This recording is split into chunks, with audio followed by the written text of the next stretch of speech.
Bienvenue dans l'exposition non visible et interdite au public du 6 au 21 mars de L'œil et la serrure. L'œil et la serrure, c'est une dystopie journalistique, comme je l'ai appelé, qui met en scène un système totalitaire, donc sans aucun lien avec notre société, bien entendu, tout est fictif.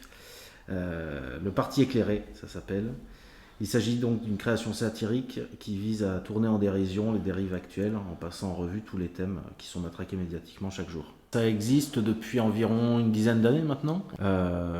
Voilà, ça a démarré tout simplement en fait par du collage urbain. Et puis ça a évolué petit à petit sur le net avec un blog qui m'a permis d'écrire des articles justement, donc toujours dans la dérision et l'absurde. Et puis ça a évolué petit à petit sur différents supports. Qu'est-ce qu'il y a eu ? Il y a eu la création du livre, la sortie du livre en 2017. Ça rassemble les 130 premières affiches, donc maintenant il y en a un peu plus encore. Et puis ouais, différents articles aussi, fictifs, réalisés par moi et par d'autres auteurs. Et puis ça a migré encore petit à petit sur les supports des galeries aussi, de l'exposition. L'idée c'est pas du tout de faire du dessin de presse uniquement sur le fait de travailler dans l'instantané. L'idée c'est vraiment de se documenter aussi sur les thèmes et de prendre du recul pour proposer un angle pertinent aussi, qui soit pas forcément que dans l'instant et dans la dynamique de tout ce qui peut nous influencer sur le moment, justement médiatiquement. Ces affiches, c'est de dire entre guillemets plus ou moins l'inverse de ce que je pense. Justement, au lieu d'être moralisateur en donnant des bons conseils comme si j'avais la vérité, l'idée c'est justement de pousser un peu les curseurs de contraste et de répéter en plus fort en fait, pour le rendre un peu plus visible, un peu plus audible, ce qui nous est répété, transmis. C'est l'idée, oui, voilà, d'avoir des travaux et des messages qui soient suffisamment intemporels pour en montrer aussi justement le côté cyclique et le fait que certaines critiques ne sont pas rattachées uniquement à une période, on va dire, très quotidienne et très hebdomadaire, justement comme on parle du temps médiatique, qui est un temps très très court et très très rapide et éphémère. L'idée c'est d'avoir, alors pas une vision historique, mais voilà, en tout cas une vision qui soit un peu plus intemporelle. Je suis comme des proches, je suis un artiste dégagé, comme il disait. Non, je cours pas après l'étiquette justement de militant ou d'engagé. Les personnes qui le font ont le droit de le faire, et c'est juste que c'est pas mon rôle à moi, et mon rôle de dessinateur ou d'artiste. Je pense qu'il est surtout de porter un regard, de prendre un peu de recul, même si c'est pour pointer du doigt ce qui me révolte et ce qui me choque. Mais non, il n'y a pas d'idéologie, justement. J'ai plus tendance à les dénoncer et en fait, ce travail-là, avec toute l'esthétique totalitaire qu'il comporte, c'est justement l'inverse que j'essaie d'amener, justement, c'est de démontrer que la réflexion, elle est faite de nuances, qu'elle n'est pas faite de certitudes systématiques. Et en fait, ces affiches, en plus de la dimension juste humoristique, c'est surtout poser des questions en fait. J'aime bien jouer sur l'ambiguïté et sur le fait que ça produise de la surprise, parce qu'on ne s'attend pas forcément à voir ça quand c'est collé dans la rue. Après, je pense pas, vu l'esthétique des affiches, je pense pas que les gens normalement pensent que ça soit vrai. Quand je collais des affiches, certaines, j'avais à peine le temps de revenir de toute la session de collage qui avait été arrachée parce que le message avait été pris au premier degré et donc pas compris. Après, je pense que l'esthétique est suffisamment totalitaire justement et suffisamment provocante. Alors peut-être pas au goût de certains, vu que peut-être que c'est pas compris, mais je pense que l'esthétique est suffisamment provocatrice pour désamorcer justement le fait, oui, qu'on pourrait croire que c'est vrai. Si c'est pris au premier degré, ça veut dire que j'ai pas encore poussé assez les contrastes. Moi, ma volonté dans ces affiches, c'est juste d'enlever la couche de vernis justement de certaines affiches, publicités ou relais médiatiques qui sont suffisamment aseptisé, suffisamment esthétique, voilà, dans le sens de quelque chose de très adouci, pour dire la même chose. Donc l'esthétique de mes affiches, donc voilà, je veux pas qu'elles ressemblent à des affiches d'aujourd'hui. Je veux plutôt justement qu'elles ressemblent un peu à on va dire, à des affiches d'hier, justement, sous les différents régimes totalitaires, et puis on va dire, voilà, dans les périodes, entre les années 20 et les années 50, ou même après tout ce qui peut être un peu publicité, même des années 60, sans forcément de jugement de valeur.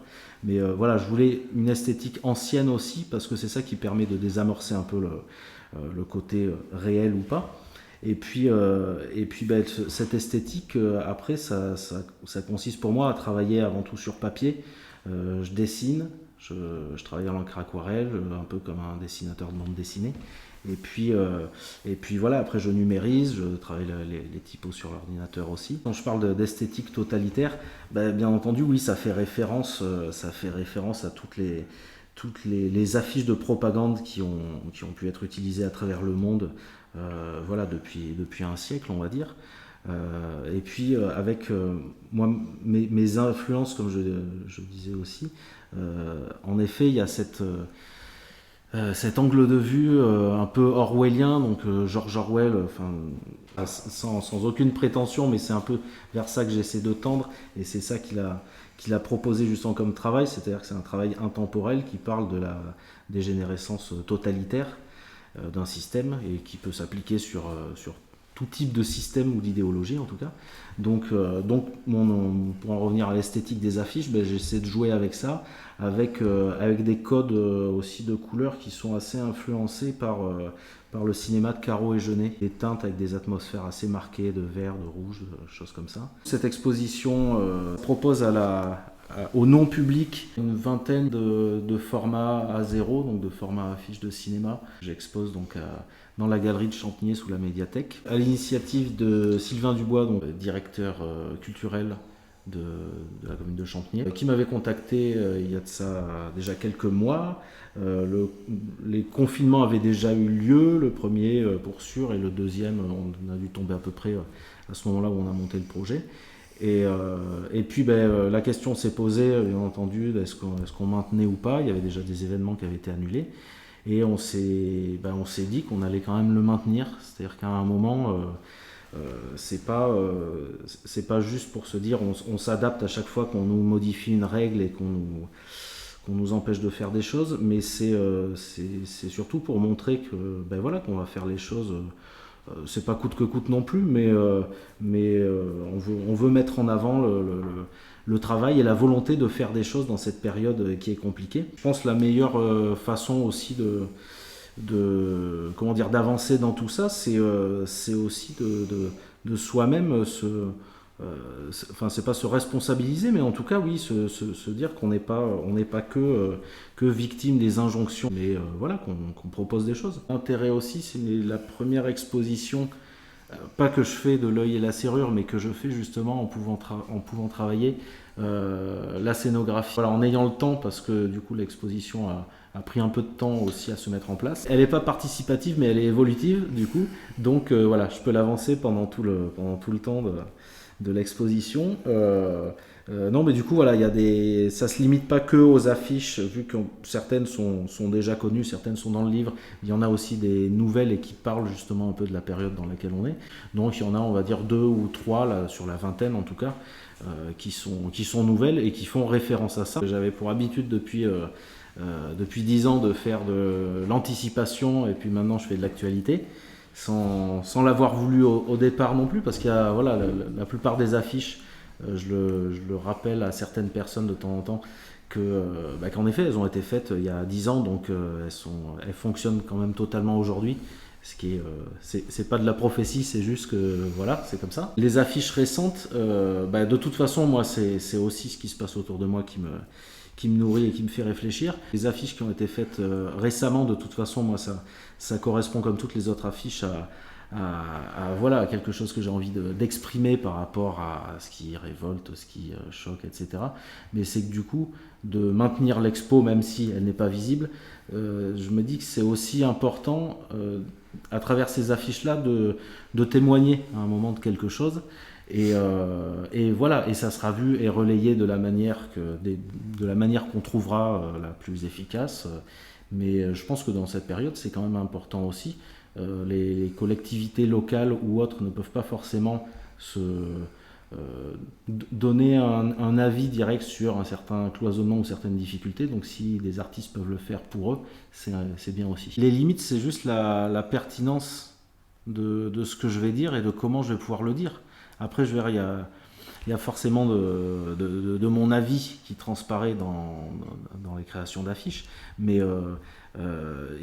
les sujets que j'ai pas abordés pour l'instant, c'est les sujets pour lesquels j'ai pas trouvé un angle intéressant, suffisamment original ou pertinent pour l'aborder. Et je sais que j'ai l'occasion d'en discuter parfois avec des gens qui suivent mon travail. Il y a des sujets, en effet, là, il y en a plein et qui passent très souvent dans les médias. Il y a des sujets, je les ai en tête depuis, pas le début, mais peut-être depuis 5-6 ans au moins, que je traiterai.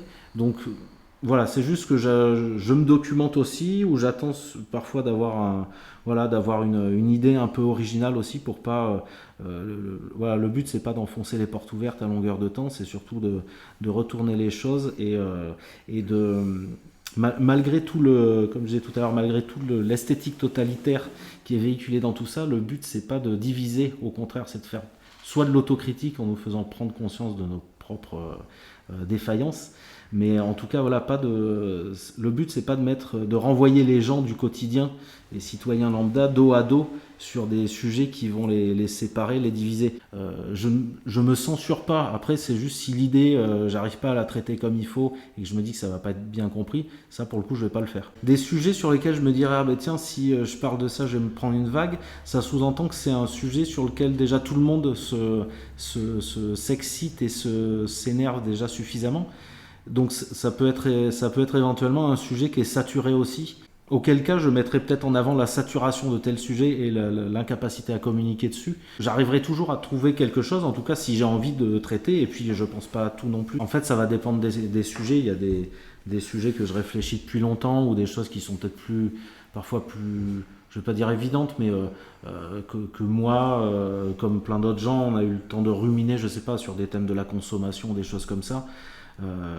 Donc il y a des choses qui ne sont pas forcément tout le temps documentées, mais disons qu'elles ne sont pas documentées sur telle affiche en particulier. La documentation, moi, elle se fait par ma curiosité. Je peux travailler une affiche sur le thème du tout sécuritaire tout en regardant un documentaire justement sur je sais pas moi, sur l'agroforesterie ou sur l'industrialisation à tout va.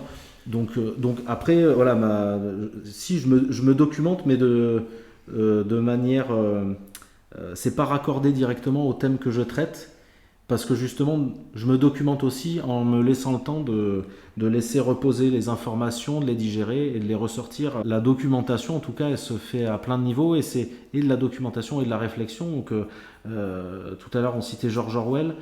Pour le coup, je m'astreins pas à lire toutes les dystopies, le meilleur des mondes, les monades, etc. parce que je veux pas être trop influencé. Je veux pas faire juste l'illustration, en fait. Je fais pas l'illustration pour Aldous Huxley, mais voilà. Par contre, il y a quelques mois, avant le deuxième confinement, voilà, j'avais pas un but précis d'affiche, mais je m'étais amusé à acheter un peu la presse, les différents journaux de presse divers et variés, toutes tendances confondues. Donc voilà, j'avais fait extrême gauche jusqu'à extrême droite, en passant par le centre et tous les dégradés. Ça m'intéresse. Voilà. Si je me documente, je vais me documenter largement. Moi, je suis dessinateur. À la base, voilà, je suis dessinateur, donc peu importe les supports, je peux faire de l'affiche satirique, comme dans L'œil et la serrure. Je suis graffeur aussi, on va dire, parce que je peins sur des murs avec des bombes, ou parfois avec des pinceaux aussi. Voilà, je peins dans des carrières, je réalise des décorations. Les affiches, c'est plutôt pour me libérer, pour me délester de toute la névrose.